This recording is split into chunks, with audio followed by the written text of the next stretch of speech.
Look at this sunset here in Portugal. Warm, calm, and beautiful.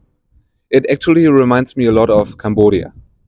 Before I went there, I heard all the kinds of scary stories.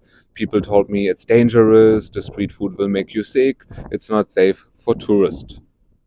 But after almost 3 years living in Cambodia, I can tell you it's warm, it's friendly, it's safe, and it's just beautiful.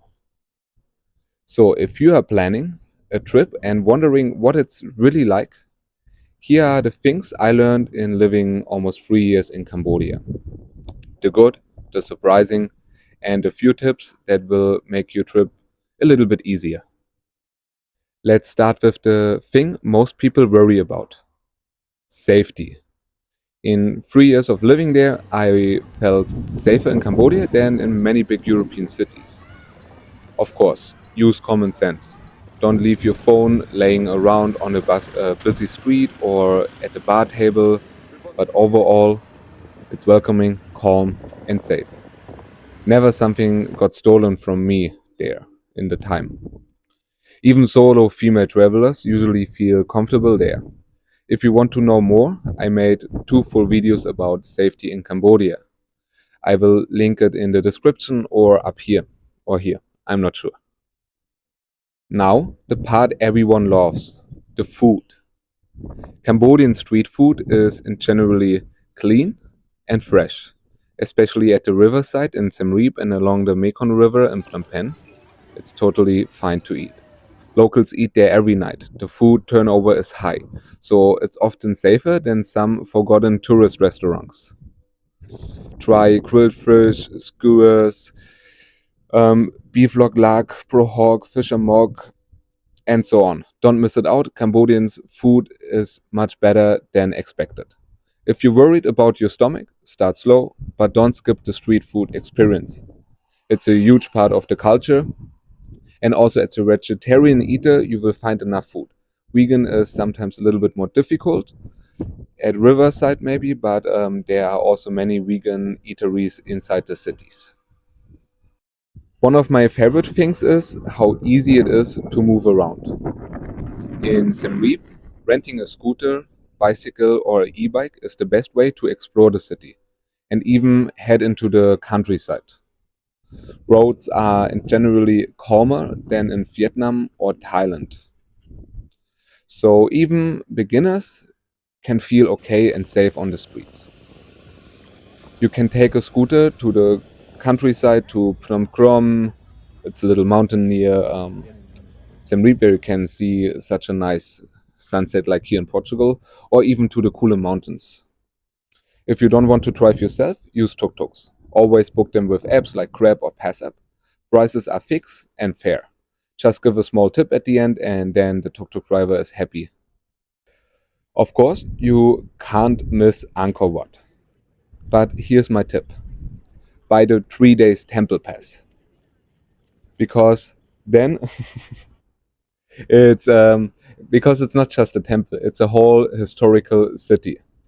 Many other temples around the area. With a scooter or a bicycle, you can spend days exploring. You can watch sunrise at Angkor Wat, explore jungle-covered ruins, and enjoy then the sunset at Phnom Bakheng. And every day you can do different things, and you will don't see things double. Don't rush it. Those extra days make the experience so much richer.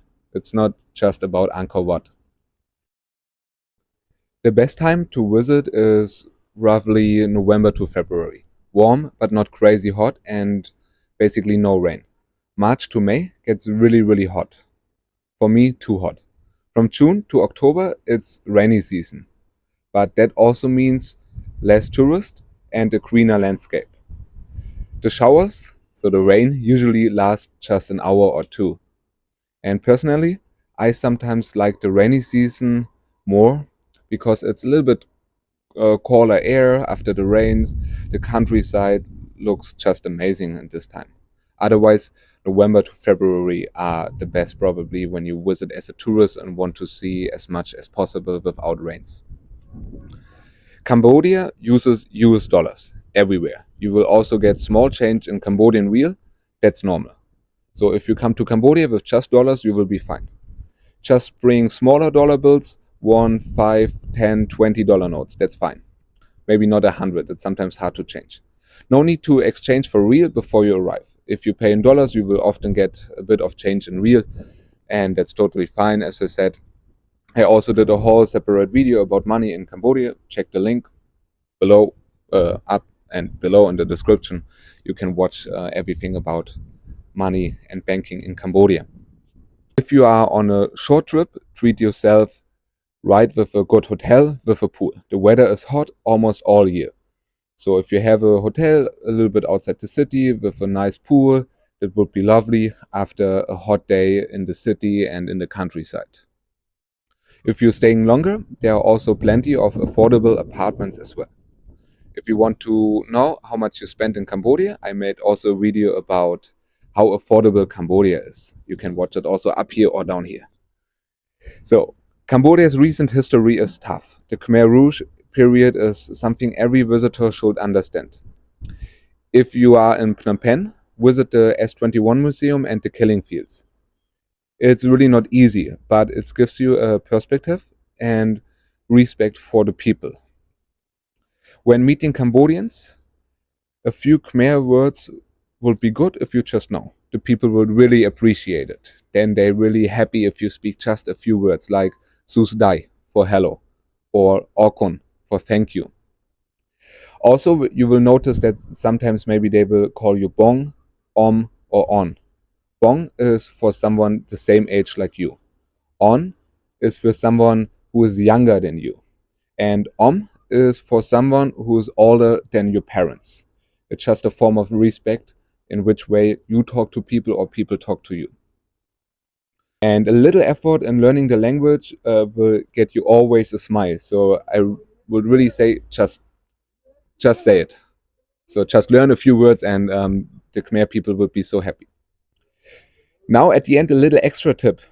If you visit Cambodia in April, especially Siem Reap, then you will have the Khmer New Year. And if you don't like water, don't visit during this time because they are a huge street party. You can also watch this video about generally festivals and parties here or here.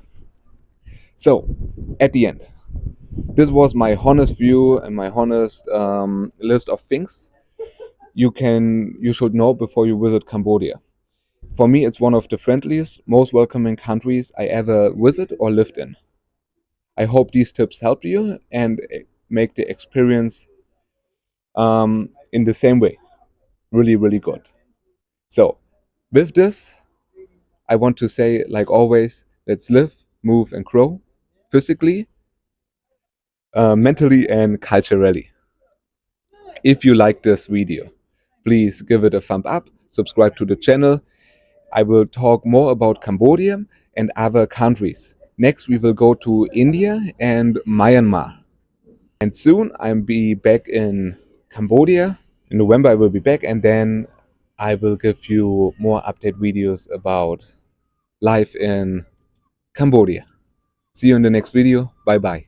Have a great evening, a great day, wherever and whatever you do.